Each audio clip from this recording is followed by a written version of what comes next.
Nag-uumpisa na silang kumain. Yan ho. Wow, cute. Ina. Ba't parang naluha ka ha? Ay hindi naman, nabasa yata ng ano.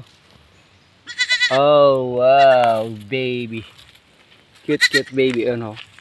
Tingnan naman yung itsura ni Do. Yan, kumakain siya oh. Yan po mga langga. Ganda ng kanyang katawan, ang haba at saka ang tangkad ni Do.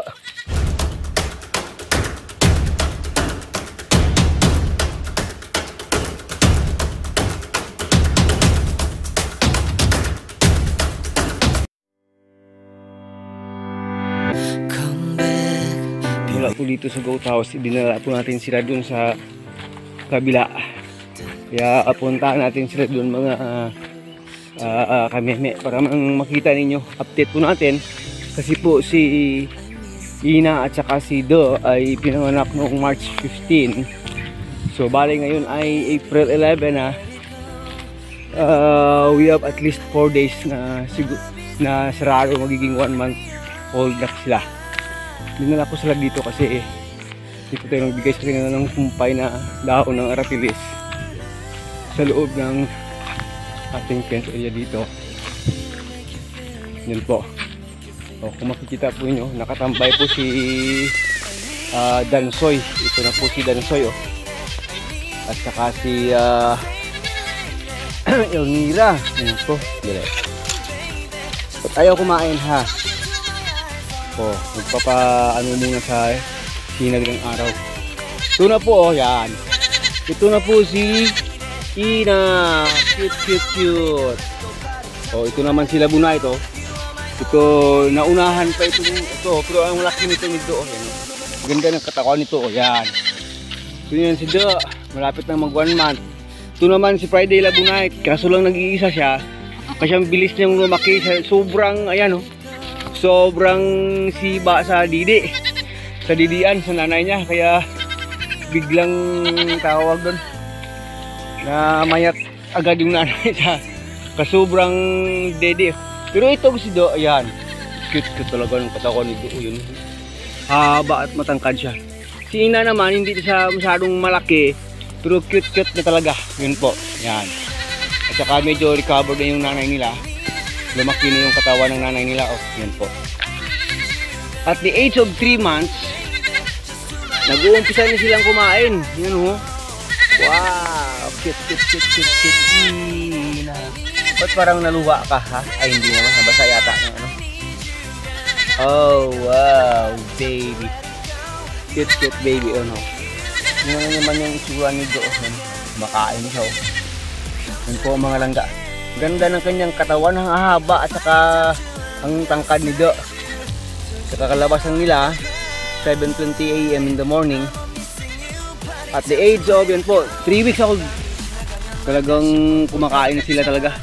Kaya nga minsan napapaisip ako, ba't may laman yung tiyan nito, ba't iba na yung mga forms ng kanilang dumi. Yun pala ay talagang kumakain na para talaga, malakas na para talaga kumain. Kasi yung alam ko, it takes mga 1 month eh. Ito nga, iba naman itong si Friday Labunay. Ito ilang weeks pa lang ito. More than 1 week pa lang ito eh. Pero ang laki niya kasi nga, ay nako. Grabe ito. Kahit sa akin gusto mong dumede. Walang dede sa akin. Doon sa nanay mo, doon sa nanay mo. Ito talaga Friday Labunay ha. Ganda ng katawan nito. Mas mahaba ito kasi nga single siya. Wala siyang kaagaw sa milk ng nanay niya. Kaya napakahaba at napakalaki ng kanyang katawan. Yon. Tara. Dito ko kay nanay. Oh, nanay is there. Huwag dito sa akin pumunta. Ayan. Naghahanap lagi ng didi. Oh, ito na si ano. Ito na to si Sienna oh. At saka si Rick oh, yan. Frederick oh, at si Sienna. Hindi sila masyadong humaba o tumaas, pero lumaki na yung katawan nila talaga. Mayroon talagang body build itong si Sienna at si Frederick. Yun nga lang, yung napapansin ko sa dalawa ito naman, kay Shenrik, hindi nila nakuha yung mataas na breed sa tatay nila. Eh kung nakuha nila sana, dahil napakalaki ng nanay nila doon sa kabila, malaki na sana to. Pero more sa genetics ng nanay niya. Kaya hindi sila masyadong tumangkad at tumaas. O tingnan nyo naman itong sunod sa akin ng silabunite. O ayan o. Ito more than 1 month na sila. Mag 1 month, 2 weeks na yata yan. Ito ano pa lang yan o. 2 weeks old o. Pero ganyan na siya kahaba. Pareho na sila kahaba ni Sheena. Ito 2 weeks old, 1 month and a half. Pero ito kasi halos nasunod lahat yung genetics ng tatay niya. Kaya sa tenga pa lang iba. Sa tenga pa lang iba, mahaba yung tenga at saka kasi nga inag-iisa siya. More than enough yung milk ng nanay niya. At saka mataba itong nanay niya ng binubuntis siya kasi ano, ganda talaga ng hugis ng katawan nitong ni Friday Labuna ito. Ayun nako, siba nito sa ano sa didi sa nanay Yan po. Yan po sila. Balikan po natin yun mamaya. Pero ito ang ating white na si Comet. Nag-isang anak nito. Ito yung nanay nila ni Shenrik. Ito naman yung nanay nitong isa nito. Napakaliit ng nanay. Napakalaki ng anak. Yun po yung itsura. Si ano po ito, so Comet po ito. Pero hindi po yan YouTuber. Pero ito may YouTuber natin. Ako, ganda. Ito naman. Masiba na talaga kumain ito. Malakas talagang, ayan. Kita nyo? Inabutan sila ni Labunite. Labunite, tinanay mo. Dito na tinanay mo. Huwag suwagan. Ayan, nanay is there. Ayan. Biglang umaba ito talaga. Huwag suwagin sabi Bad Ayan. Bad Dito kayo sa kabila para hindi kayo masuwag ng isang ito. Yan po. Sige ho. Ito po. Yan. Nako. Nako talaga yung sido. Yan. Lakas na talagang kumain nila. At the age of 3 weeks. Lakas talaga nilang kumain. Pero yung ating itong si Dansoy, ito gumanda na ng konti yung katawan baka patapos sila na purga ito. Pero itong problema ito kasi dito kay Elmira, lumuwa itong mata niya. Pagkatamaan ng sore eyes rin yan. Pink eyes po tawag sa Pero naggamot na yan natin dati, hindi na naman siguro lubayan. Malakas na yan sila kumain. Maya konti ako. Busog na yan sila sa dahon ng aratilis. Kasi nga po wala tayong makuha ang maraming pakain dito. Tingnan naman po, yan po. Dry na yung lupa. Kaya naghahanap tayo ng lahat na pwedeng nila makain para hindi po sila mga yayat. Ayan. So yun po mga langga. Yung iba kasi nating YouTuber for babies ayun dun sa kabila yun.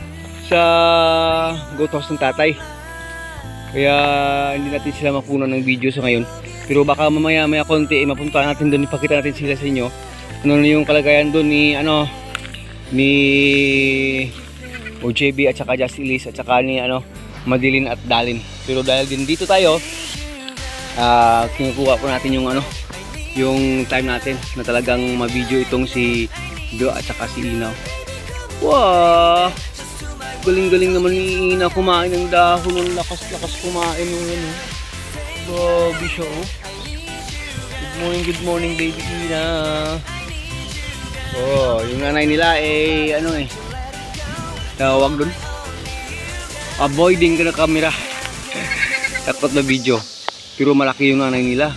Kahit na native lang siya malaki at saka maganda na yung katawan ng nanay nila. Pero itong dalawa yan, itong dalawang cuties yan. Talagang cute but cute na talaga nila. Yan po, dati kasi nang maliit pa sila, akala ko nga masyadong lalaki todo si Do kasi kay Ina, pero hindi naman. Sa tangkad lang, pero sa haba at saka sa hindi masyado. Pero mas matangkad lang masyado si Do. Pero natural po kasi mas malaki po talaga yung lalaki kaysa babae. Pagdating po sa mga kambing natin, bihira lang kayo makakakita ng bagong panganak na twins, babae at lalaki na magkasing laki po sila ng katawan. Mostly po malalaki talaga pag lalaki. Yun po. Maliban na lang kung single siya, hindi siya twins.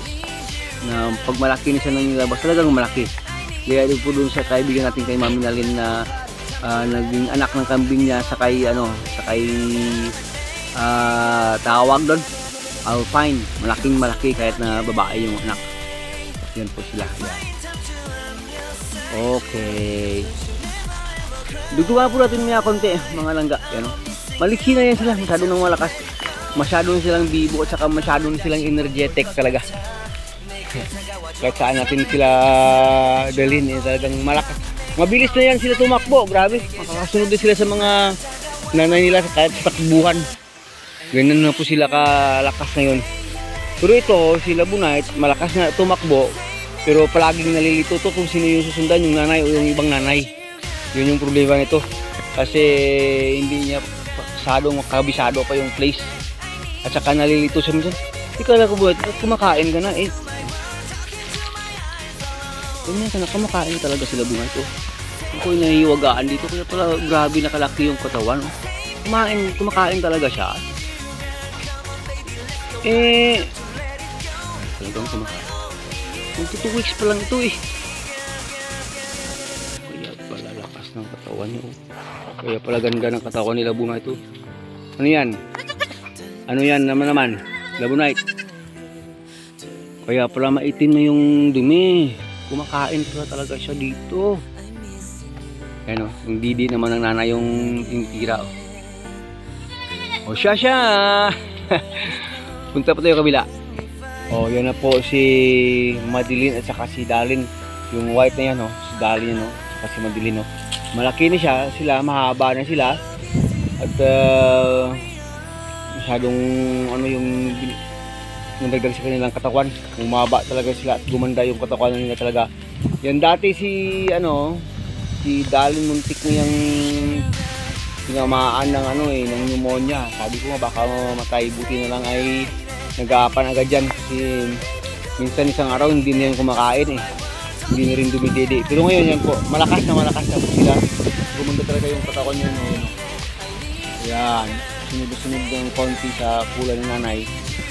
Pero yung si Madeline malakas silang kumain talaga. At saka talagang magandang bisirong daw sila. Hindi po. Hindi ko na matandaan kung ilang months sila. Mga more than 2 months na talaga ito yung sila. Madeline at Dalin, more than 2 months na yata eh. Pero wala pang 3 months yan. Mga more than 2 months pa lang po yan. Yan po si Miss Dalin, Miss Madeline. Yan, gandang-ganda na po yung katawan. Ano ba yung ibang hinahanap po? Habang tinamaan ng sakit, si OJB, yan po si JB si bro OJB yan. Kaya umaba yung balahibo. Tinamaan ng bulati siguro kasi sobrang siba kumain. So nagbigay na tayo ng sa kanila ng tawag doon ng pampurga, napurga na yan. So maybe mga 2 weeks from now ay gaganda na yung katawan niyan. Abang dito naman sa kabila si Just Ellis. So inom siya ng tubig ng nyog. Ito na ngayon si Just Ellis. Yan po. Binigyan natin siya dito ng dahon dito. Make you find time to I'm your side you. So you never ever cry. I'm missing you. Party time to let it go. 이 밤이 지나가면 널 다시 못 볼 것 같아. 내게 다가와줘 어서 내게 키스를 해줘. 오늘 이 밤이 내게 너무 소중해. 내게 장난치지 마. 다가와 my baby girl. I need you. Stay here.